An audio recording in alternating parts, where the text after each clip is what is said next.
Arithmetic progressions में क्या होता है कि कोई भी हमने एक ना सीरीज़ ले ली, कोई भी ऐसी सीरीज़ ले ली, जैसे मान लीजिए कोई नंबर है नंबर 2 4 6 8, या हम ऐसा ले लें कि सपोज देयर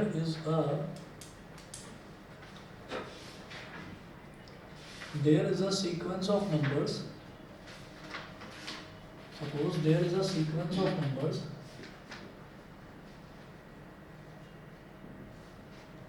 2 5 8 11 14, ये है हमारे पास। ये 5 नंबर एक सीक्वेंस में दे रखे हैं, तो मैं यहाँ पर ये देख रहा हूँ कि सब में 3 3 का गैप है। 2 + 3 5, 5 + 3 8, 8 + 3 11, 11 + 3 14। तो यहाँ पर जो पहली टर्म आती है फर्स्ट टर्म को हम हमेशा बोलते हैं स्मॉल ए, तो small A is equal to 2। और जो कॉमन डिफरेंस होता है, मतलब कॉमन डिफरेंस का मतलब क्या है कि एक ही जो कॉमन डिफरेंस आ रहा है सब में, जैसे 5 में से 2 को सब्ट्रैक्ट करेंगे तो 3 आ रहा है, 8 में से 5 को करेंगे तो भी 3 आ रहा है, 11 में से 8 को करेंगे तो भी 3 आ रहा है। तो हम यहाँ लिखेंगे common difference small D is equal to कोई भी कॉन्जिक्यूटिव टर्म को आप सब्ट्रैक्ट करो, जैसे ये फर्स्ट टर्म है इसको ए भी बोल देते हैं या A1 भी बोल सकते हैं। तो हम ये कहेंगे कि सेकंड टर्म में से फर्स्ट टर्म को सब्ट्रैक्ट करा तो A2 - A1 ये करा, तो A2 क्या है 5 और A1 क्या है 2, तो 5 - 2 क्या हो गया 3। अगर आप A3 - A2 करोगे तो भी यही आएगा। A3 है थर्ड टर्म मतलब 8 माइनस सेकेंड टर्म है 5, तो 8 - 5 करोगे तो भी 3 आएगा। तो this is called common difference. ठीक है, तो फर्स्ट टर्म हो गई एक और एक कॉमन डिफरेंस हो गया। तो अगर एपी में हमारे पास दो चीज़ें तो ये होनी चाहिए, फर्स्ट टर्म और कॉमन डिफरेंस, और एक तीसरी चीज़ होती है नंबर ऑफ टर्म्स। तो यहाँ पर हम ये कहते हैं कि अगर हमें कोई भी एपी दे रखा है, मान लीजिए 2 5 8 11 14, मैंने फुल स्टॉप लगा दिया था। हम फुल स्टॉप नहीं लगाते, हम कॉमा लगाकर आगे बढ़ जाते हैं। 14 + 3 17 और डॉट डॉट डॉट करके छोड़ देते हैं कि ऐसे ही इसमें कुछ टर्म्स हैं, हो सकता है 50 टर्म हो सकता है 60 टर्म हो, पता नहीं कितनी है। तो अगर मान लीजिए हमसे ये कहा जाए, एक इसी में आप लिखेंगे जनरल टर्म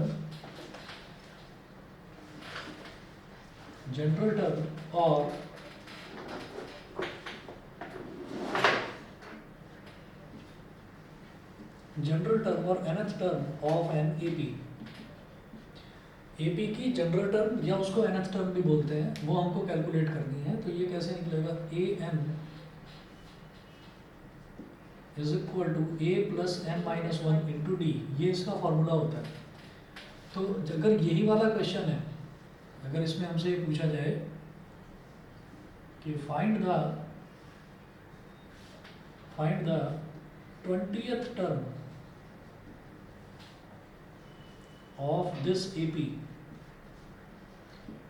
हमें इस एपी की 20th टर्म फाइंड आउट करने के लिए बोल दीजिए, है ना।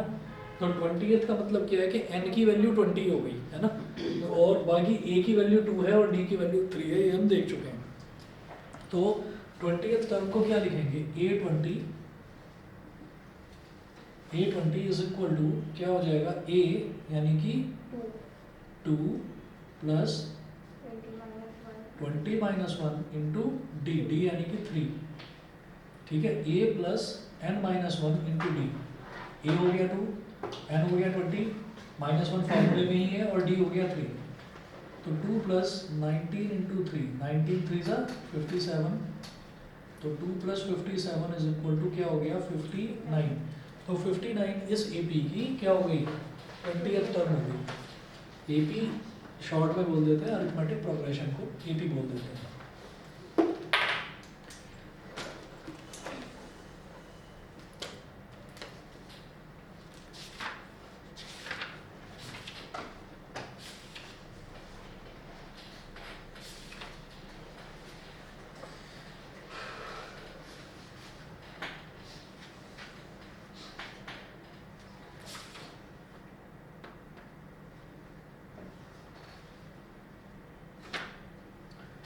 अब आप इसमें देखें, जैसे एग्जांपल नंबर 1 है, page number 98।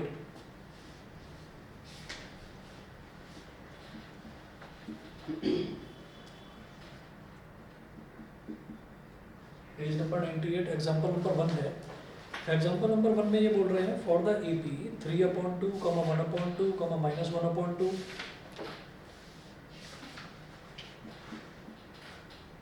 given when for the AP this write the first term A and the common difference D. तो given AP जो AP हमको दे रखा है वो है 3/2, 1/2, -1/2, -3/2 डॉट डॉट डॉट ये करके छोड़ दिए। अब वो कह रहे हैं कि इस एपी में आपको क्या करना है, फर्स्ट टर्म बतानी है। तो देखो फर्स्ट टर्म तो कुछ भी नहीं, ये जो पहले लिखा हुआ है यही फर्स्ट टर्म है। तो इसकी जो फर्स्ट टर्म है ए,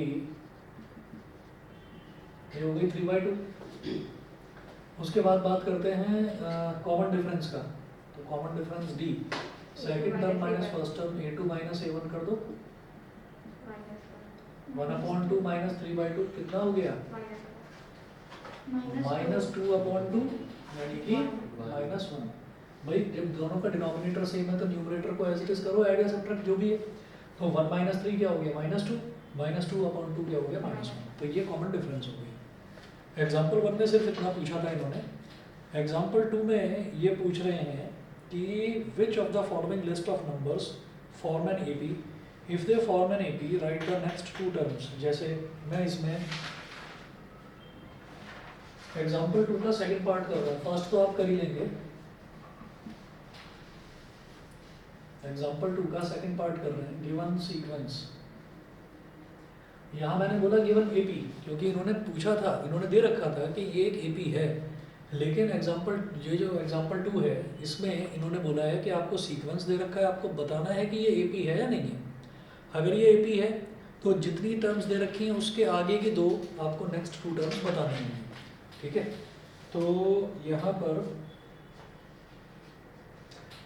1 - 1 - 3 - 5 given sequence,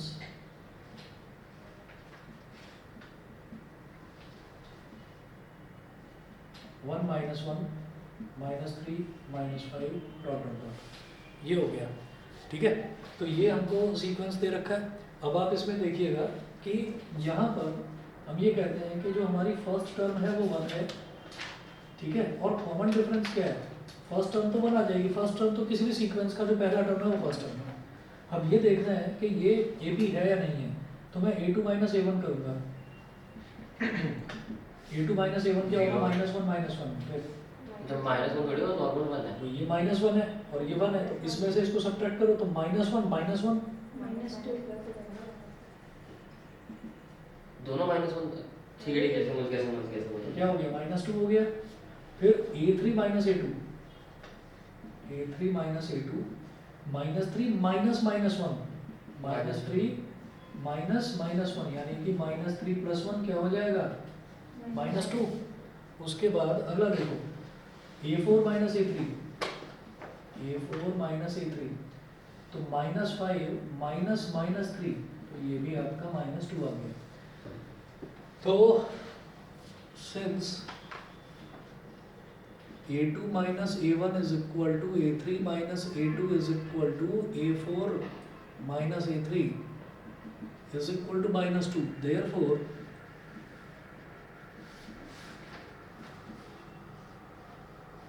Therefore common difference small d is equal to -2. Common difference आ गया और फर्स्ट टर्म आ गया। वो बोल रहे हैं कि आपको आगे की नेक्स्ट 2 टर्म्स आपको बतानी है। कॉमन डिफरेंस क्या होता है, कॉमन डिफरेंस सब में ऐड होता चला जाता है। जैसे यहाँ पर 3 था कॉमन डिफरेंस, तो 2 में 3 ऐड हो गया, 5 आ गया, 5 में 3 ऐड हुआ, 8 आ गया, 8 में 3 ऐड हुआ, 11 हो गया। और नेक्स्ट 2 टर्म क्या होंगी, -5 में -2 ऐड कर दो तो क्या आएगा, -7 में -2 ऐड करो तो -9। तो हम ये कहेंगे क्लियरली the next 2 terms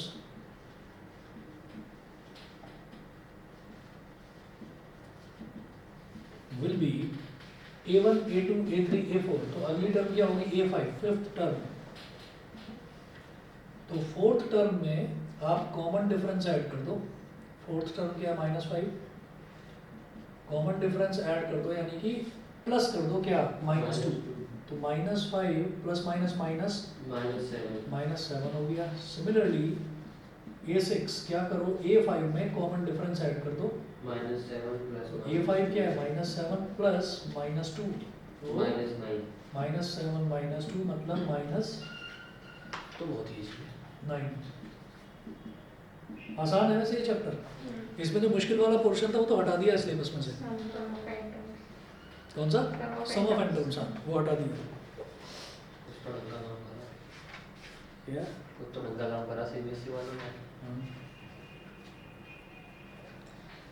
अब ऐसे ही इसका थर्ड पार्ट फोर्थ पार्ट में छोड़ रहा हूँ, कर लेना अपने आप, कर लोगे थर्ड और फोर्थ। बहुत इजी है। अच्छा, तुम कुछ टफ सा, अरे यार क्यों बच्चे को परेशान कर रहे हो। एक्सरसाइज 5.1 का क्वेश्चन नंबर 1 है, इसके ना 4 पार्ट्स दे रखे हैं, तो ये चारों पार्ट्स जरा अच्छे से हैं, ठीक है। मैं 90% चांसेस है पेपर ही नहीं दूंगा परसों। सर इसका सेकंड पार्ट तो आज तक मुझे समझ नहीं आया। मैं समझा दूंगा।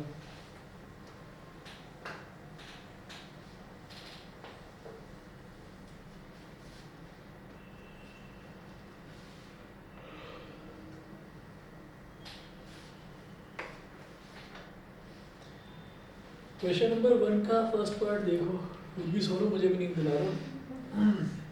अरे मम्मी ने 1 घंटे में उठा दिया। ये दुनिया की सबसे भयंकर कंटेजियस डिजीज है यॉर्निंग, पता ही होगा। अगर कोई टीवी पर भी आप देख रहे हैं ना कि कोई जमाई ले रहा है तो आपको नींद आ जाएगी उसको देखकर। मैं इसको सामने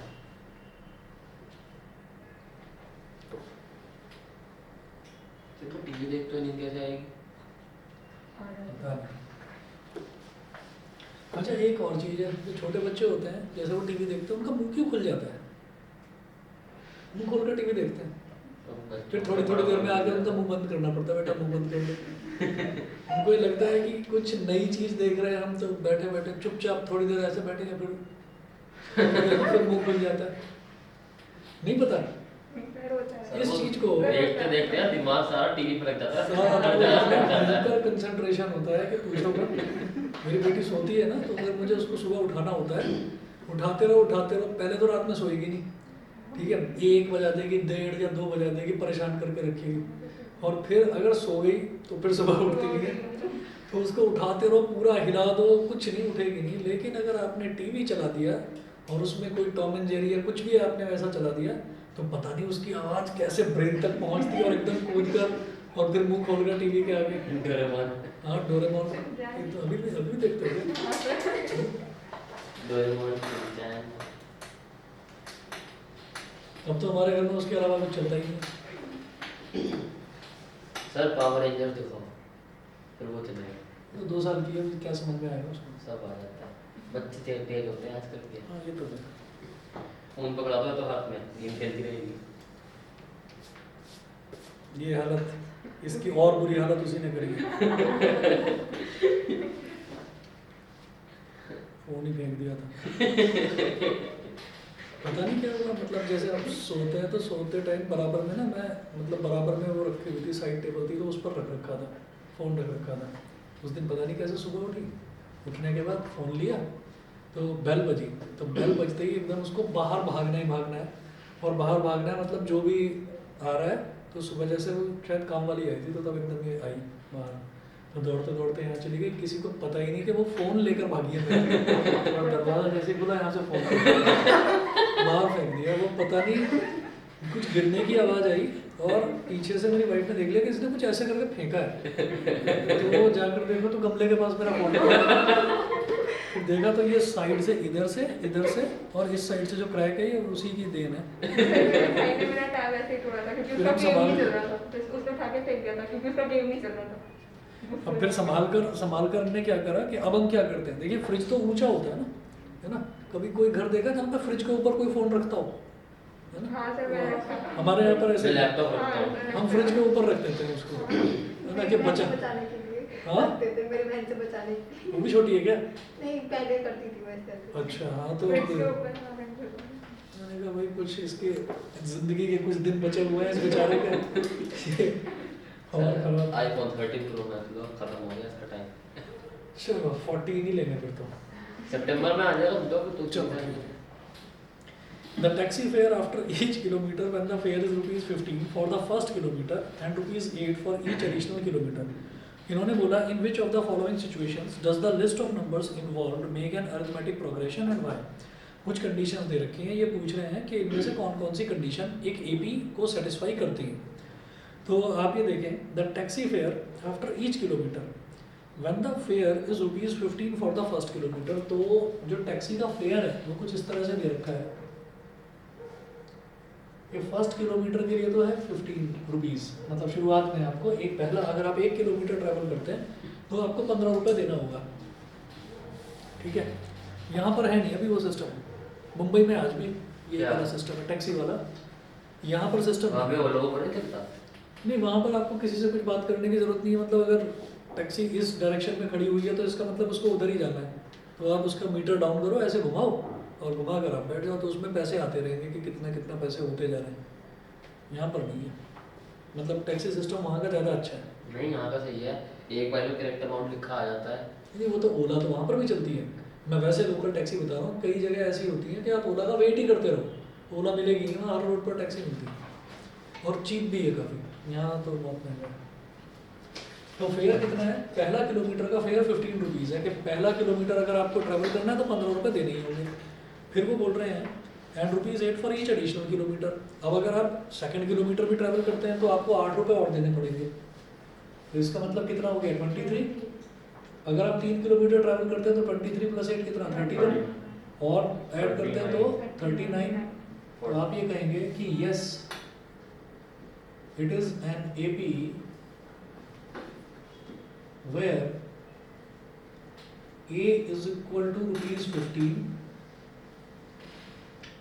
and common difference is equal to rupees 8, ठीक है। तो ये तो AP हो गया। उसके बाद सेकंड वाला देखें, सेकंड वाले में ये क्या पूछ रहे हैं, सेकंड वाले में इन्होंने बोला था amount of air present in a cylinder when a vacuum pump removes 1/4 of the air remaining in the cylinder at a time, ठीक है। The amount of air present in a cylinder when a vacuum pump removes 1/4 of the air remaining in the cylinder at a time. तो हम ये कहेंगे let initially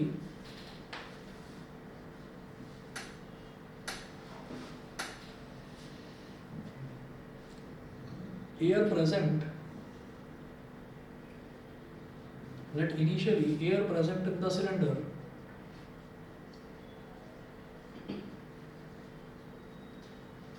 let initially air present in the cylinder be V meter cube, V for volume meter cube मान लिया, ठीक है। तो initially उसमें V metre cube air present थी। अब वो क्या पूछ रहे हैं कि आपको air present in the cylinder के बारे में ही बताना है, और एक पंप है, उस पंप को सिलेंडर से कनेक्ट कर देते हैं, तो वो पंप जो है वो सक्शन के थ्रू वो उसमें से 1/4 एयर को रिमूव कर देता है। इन्होंने बोला the amount of air present in a cylinder when a vacuum pump removes 1/4 of the air remaining in the cylinder at a time. At a time मतलब एक बार में, तो एक बार मैंने शुरुआत में तो उसमें V मीटर क्यूब एयर थी, फिर मैंने उसके अंदर एक पंप लगा दिया, तो जैसे ही हमने पंप लगाया तो वो पंप जो है वो सक्शन के थ्रू 1/4 एयर निकाल लेता है। तो हम ये कहते हैं कि इसके बाद केस फर्स्ट मतलब जब उसको एक बार लगाया गया तो air in the cylinder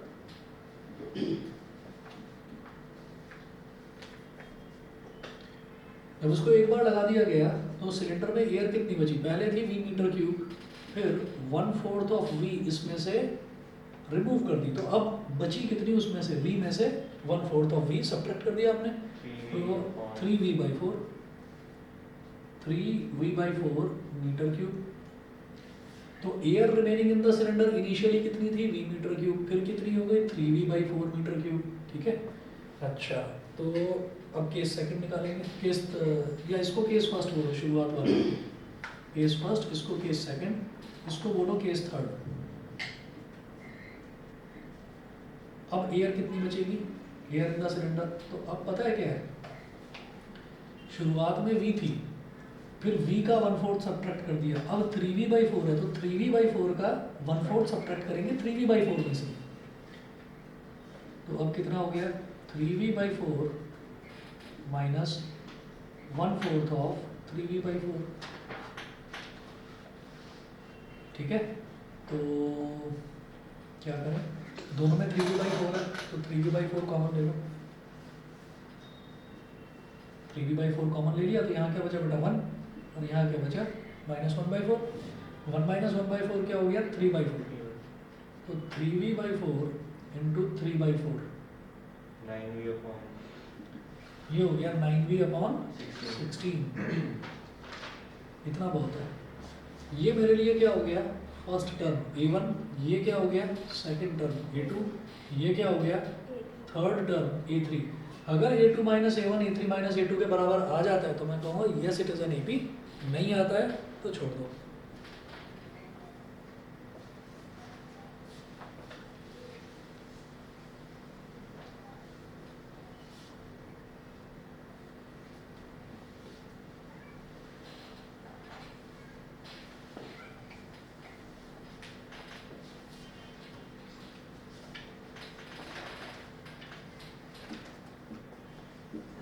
A2 minus A1 कितना 3V/4 minus V।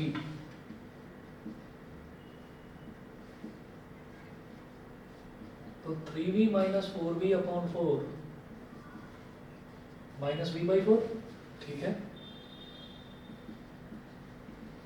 A3 minus A2 कितना 9V/16 माइनस 3V/4।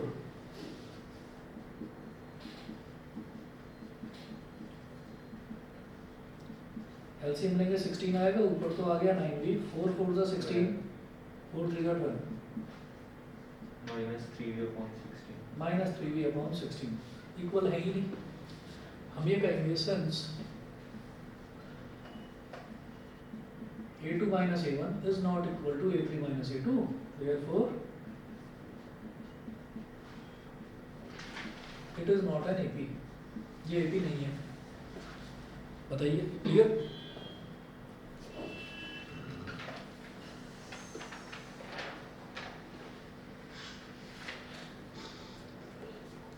चलिए जी, इसके बाद देखते हैं थर्ड पार्ट।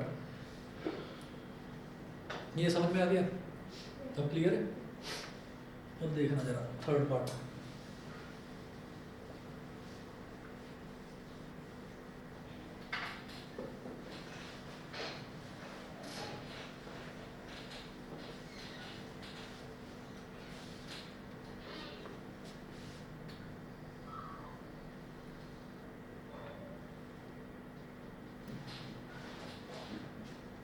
थर्ड पार्ट में ये बोल रहे हैं, the cost of digging a well after every metre of digging when it cost ₹150 for the first metre and rises by ₹50 for each subsequent metre. ठीक है, the cost of digging a well. Digging a well का मतलब क्या है भाई, ज़मीन होती है, ज़मीन की खुदाई करते जाते हैं। कुआं जो है वो भगवान ने नहीं बनाया, जैसे नदियाँ समुद्र ये भगवान ने बनाया, कुआं इंसान ने बनाया है। कैसे, कि आपने ज़मीन की खुदाई करी, तो फॉर डिगिंग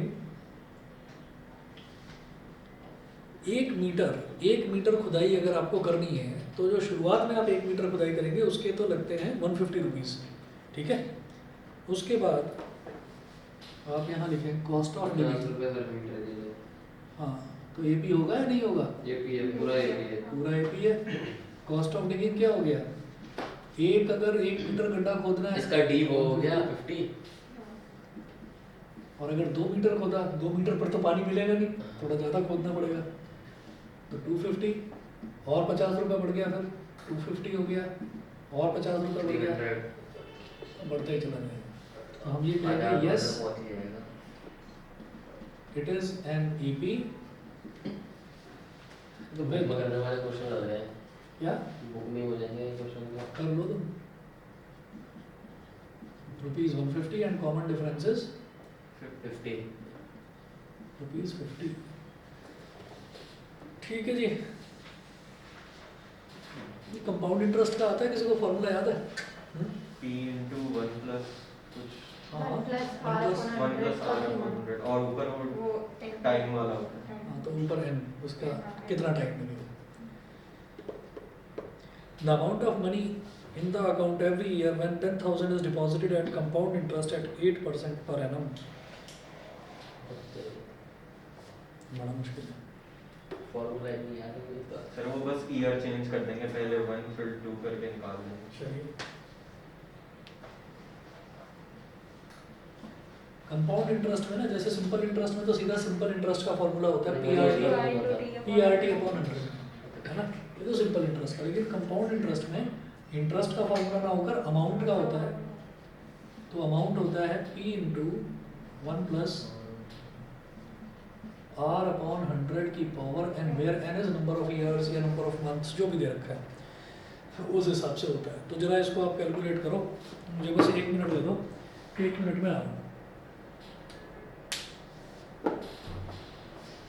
ये वाला करिए बेटा, ऑनलाइन वाले बच्चों ये वाला करिए।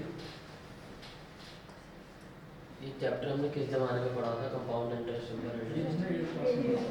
क्या बात कर रहे हैं, टर्म हाँ, मुझे याद पढ़ा नहीं तो है। होगा, याद आ रहा है कि नहीं?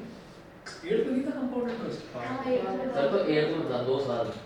तो 8 में, अच्छा ये तो तब की बात है जब तुम ऑफलाइन जाया करते थे स्कूल, हाँ। जब मैं छोटा बच्चा था, रात को तो मतलब बड़ी शरारत करता था। चलो करो तो सही, अब लगाओ ये फॉर्मूला। भाई फर्स्ट ईयर के लिए तो पैसा कितना है, 10,000 रुपये, और सेकंड फर्स्ट ईयर मतलब शुरुआत में बिल्कुल 10,000 रुपये। फिर 1 साल बाद कितना हो जाएगा, n की जगह 1 डाल दो यहाँ पर, प्रिंसिपल P की जगह डालो 10,000, R की जगह क्या दे रखा है 8%, यस सर। है ना, उसकी जगह 8 डालो तो वो हो जाएगा 1 साल बाद का। फिर 2 साल बाद के लिए करना है तो प्रिंसिपल की जगह 10,000, रेट की जगह 8 और n की जगह 2। इसकी जगह प्रिंसिपल चेंज नहीं होती कंपाउंड इंटरेस्ट में। हाँ? प्रिंसिपल तो चेंज होती रहती है ना compound। प्रिंसिपल चेंज तब होता है जब हम सिंपल इंटरेस्ट वाला फॉर्मूला लगाते हैं, तब चेंज होता रहता है प्रिंसिपल। n क्या है? ठीक है, अब मैं क्या कर रहा हूँ, मैं हर बार यही लगा रहा हूँ फॉर्मूला, इसलिए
नहीं हुआ क्या?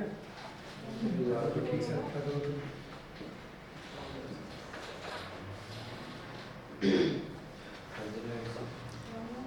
देखिए जी क्या करेंगे, केस फर्स्ट लिखो। इनिशियली 11664 सर बिल्कुल भी AP नहीं इनिशियली द अमाउंट, शुरुआत में अमाउंट कितना है, जो हमारे पास पैसा है 10,000 रुपये, शुरुआत में इतना है। The amount of money in the account every year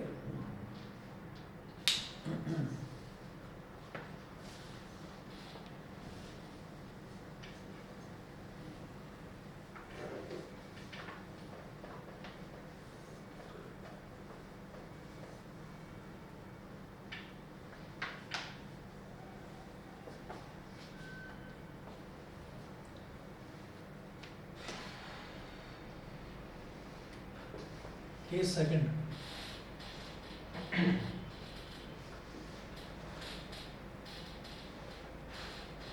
amount in the account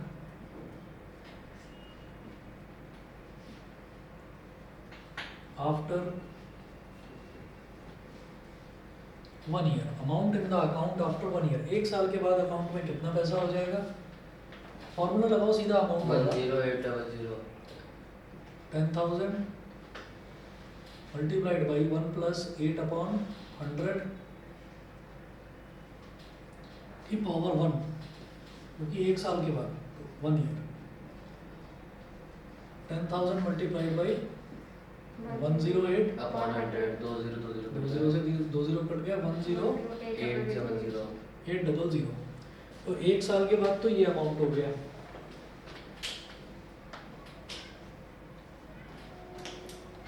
उसके बाद देखिएगा amount in the account after 1 year, फिर केस थर्ड देख लो। केस थर्ड में क्या है, amount in the account after 2 years after 2 years, 11664 तो ये जो सेकंड ईयर का जो तुम बता रहे थे ना पावनी, जो सेकंड ईयर का मतलब ये एक साल के बाद जो अमाउंट हो जाता है, ये प्रिंसिपल की तरह एक्ट करता है अगले ईयर के लिए, है ना। तो वो पता है कब करते हैं, जब एक साल के लिए निकालते हैं हम मैं तो सीधा 2 साल बाद कितना अमाउंट हो जाएगा वो देख रहा हूँ। एक साल बाद कितना हो गया, सीधा फॉर्मूला में डाला। अब 2 साल बाद कितना, तो सीधा फॉर्मूले में हम यहाँ n की जगह 2 कर देंगे, ठीक है। तो प्रिंसिपल फिर हमको वही लेना पड़ेगा, इनिशियल वाला ही। तो ये क्या हो जाएगा, p की जगह क्या डालिए, वही इनिशियल में जो था हमारे पास 10,000 रुपये, 10,000 मल्टीप्लाइड बाई 1 प्लस 8 अपॉन 100 की पावर 2, तो 10,000 मल्टीप्लाई बाई 108 का स्क्वायर अपॉन 100 का स्क्वायर, तो 10,000 ही हो गया। तो चारों जीरो से ये चारों जीरो कट गए, 108 का स्क्वायर 11664 11664 11664। तो ये जो शुरुआत में अमाउंट था हमारे अकाउंट में, इसको बोलो A1। एक साल बाद जो अमाउंट आ गया इसको बोलो A2, और 2 साल बाद जो अमाउंट आ गया इसको बोलो। सर एपी नहीं है, 800 रुपए उसके बाद 1000 रुपए। अरे तो ठीक है, मैं भी तो यही कह रहा हूँ, डरा क्यों रहे हो, A P नहीं है भाई, A2 माइनस A1 और A3 माइनस A2 दोनों इक्वल नहीं है, तो A P नहीं है। बताइए भाई, क्लियर, ऑनलाइन वाले बताओ भाई। Yes sir. ठीक है, चलिए, कब लग रहा होगा A P? नहीं, मजा आ गया। चलिए।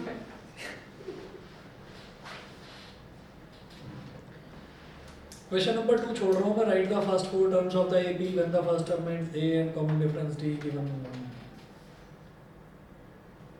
Right the first term and common difference, question number 3 ये भी छोड़ रहा हूँ, कर लेना, अपने आप हो जाएगा। क्वेश्चन नंबर 4 भी वही है, which of the following are APs, ठीक, ये भी छोड़ रहे हैं। उसके बाद आ जाओ भैया एग्जांपल नंबर 3 पर, पेज नंबर 102। इसमें एग्जांपल कर दो, दे देते हैं। अरे ये अभी 10 मिनट में खत्म हो जाएगा चैप्टर, ज़्यादा मुश्किल नहीं है। प्लस तो ऐसा सही रहा है। सर पे स्टैटिस्टिक्स करवा देना। स्टैटिस्टिक्स कब करूँगा, कब है तुम्हारा 24 को है ना, 22 को कराऊंगा, क्योंकि अब मैं कल से गायब हूँ, मैं हूँ नहीं फिर। सुबह तो है ना क्लास? हाँ सुबह क्लास, मैं कल सुबह ही क्लास ले रहा हूँ। तुम्हारे में भी स्टैटिस्टिक्स आ रहा है, कल सुबह स्टैटिस्टिक्स करा देता हूँ। क्लासेस है सुबह। किस टाइम तक, कब से कब तक? सुबह 8 बजे से शाम तो ऑनलाइन क्लास मान लेते हैं। 1 मिनट शांति, 8 से 1 बजे तक। 1 बजे। तुम नहीं लेते ना ऑनलाइन क्लास, पढ़ने वाले बच्चे लेते हैं। मैं लेता हूँ, मेरे पेपर में छुट्टियाँ चल रही हैं। बीच में तुम तो वैसे भी नहीं लेते ऑनलाइन। लेता हूँ मैं 10 पैसे उसको लेता क्यों हूँ। सजेस्ट कर रहे हो? कौन लेता है ऑनलाइन क्लास? धोखेबाज कहीं का, दूसरों को धोखा देते हैं। हाँ सर अभी 11 देखो कल तो मैं नहीं ले पाऊंगा, ठीक है। अब ये इंस्टेंटली हुआ, मैंने 19 20 21 पहले से बोल रखा था, अभी ये कल शाम को डिसाइड हुआ है कि कल जागरण भी है, तो मतलब मैं नहीं हो पाऊंगा अवेलेबल। हाँ इतना जरूर है कि 19 की सुबह अगर आप कहेंगे, परसों सुबह, मैं परसों सुबह क्लास ले सकता कल हूँ, सुबह नहीं है मतलब क्लास? है ना, क्योंकि सैटरडे है। क्या? कल सुबह नहीं है? नहीं सुबह तो क्लास है, तुम्हारी तो छुट्टी है ना, इनकी नहीं है ना। हमारे बैच के तो लोग हैं ना क्लास। नहीं भाई नहीं, मैं नहीं ले पाऊंगा, बाकी बता दूंगा, अरे बता दूंगा, अभी मत करो, ऐसा मत करो, पेपर है मेरा। बता दूंगा मैं जैसा भी होगा, क्योंकि अभी मुझे भी क्लियर नहीं हुआ कि मुझे जाना किस टाइम है। मैं यहाँ पर घर में अकेला ही हूँ, इस टाइम कोई नहीं है, सब वहीं पर गए हुए हैं। पता नहीं है 10-12 दिन से आवाज़ें आ रही है, कुछ नहीं आ रही है, शांति है। 10 दिन से गए हुए हैं तो 10-12 दिन से आवाज़ें नहीं आ रही ना तुम्हें, इसका मतलब। तो अब आप ये देख लेना, कल जैसे तुम अगर 2 बजे स्कूल से फ्री हो जाते हो, चलो ठीक है, तो मैं देखता हूँ, अगर मैं तब तक रुका रहा ना तो मैं 3 बजे क्लास ले लूँगा। हमारा बैच सुबह ले लेना। अरे तुम्हारा तो सुबह तो तुम्हारा ले ही लूँगा, मैं मना कहाँ कर रहा हूँ। मैं 2 बजे का प्लान बना दिया मैंने। हाँ परसों सुबह ले लेना। परसों सुबह ले लेंगे, क्योंकि परसों सैटरडे है ना, परसों मैं सुबह ले लूँगा, कल दोपहर में अगर मैं हुआ तो लूँगा 3 बजे, नहीं तो कल भी नहीं ले पाऊँगा। तुम्हारा दोपहर वाला नहीं ले पाऊँगा, सुबह वाला ले लूँगा, ठीक है। और बाई चांस कुछ ऐसा हो जाए कि तुम्हारी अगर ये हो जाए कि भाई नहीं जाना नहीं है स्कूल और हो जाएगा ये हो, अगर कुछ छुट्टी वुट्टी का मूड बने तो बता देना, सुबह 10 बजे मैं इनकी क्लास लूँगा और उसमें स्टैटिस्टिक्स करवा दूँगा। सर 11 बजे की बात हुई, 10 बजे की बात कहाँ से हो गई है? 10 बजे की 10 बजे की थी। 10 बजे की थी। एग्जाम्पल भी देखिए भी जरा,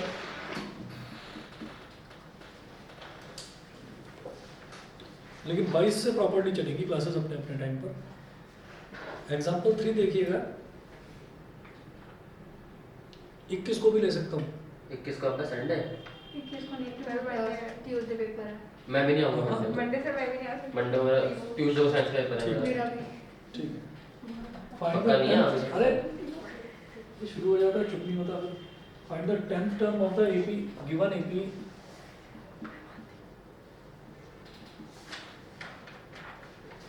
2 7 12 2 7 12 2 7 12 ये एपी दे रखा है, तो एपी है तो सोचने की जरूरत ही नहीं है कि हम सब्ट्रैक्ट करके चेक करें। वो पूछ रहे हैं इसकी 10th टर्म बताओ, बता दो भाई 10th टर्म। ए क्या है? 2, कॉमन डिफरेंस क्या है? 5, ठीक है। तो A N is equal to होता है A plus N minus 1 into D, तो ए 10 क्या हो जाएगा? ए मतलब 2 प्लस 10 माइनस 1 इंटू 5, तो 2 प्लस 10 माइनस 1 9 9 5 45 45 प्लस 2 47, ठीक है। तो 10th टर्म हो गई जी 47। एग्जाम्पल 4 देखिए, which term of the AP this is -81। जैसे यहाँ पर मैंने 10th टर्म निकाला, तो 10th टर्म का मतलब क्या है कि n इज इक्वल टू 10 है। अब वो बोल रहे हैं which term of the AP, तो इसका मतलब n की वैल्यू बता दें। तो गिवन एपी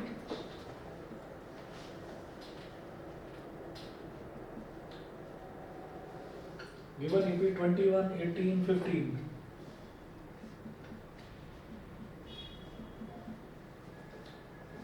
ये है, तो a क्या हो गया 21, 18 माइनस 21 क्या हो गया -3, तो a भी आ गया, d भी आ गया, n बताना है क्या है।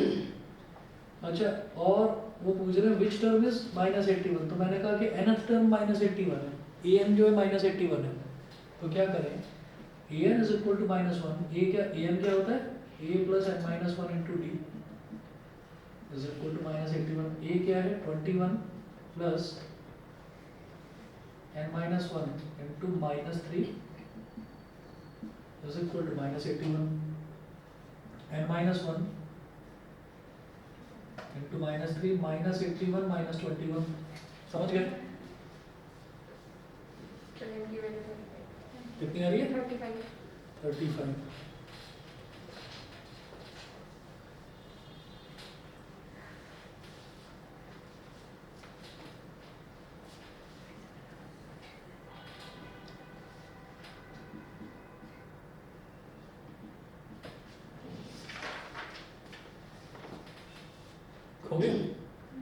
ये किसी की आवाज़ आई थी धीरे से कुछ बोलने की, मास्क में से। मुझे लगा फिर से इसने कुछ कॉमेडी करी। n minus 1 into minus 3 minus 81 minus 21 कितना हो गया? 102। 105 102 102 अभी इस माइनस से माइनस काट दो।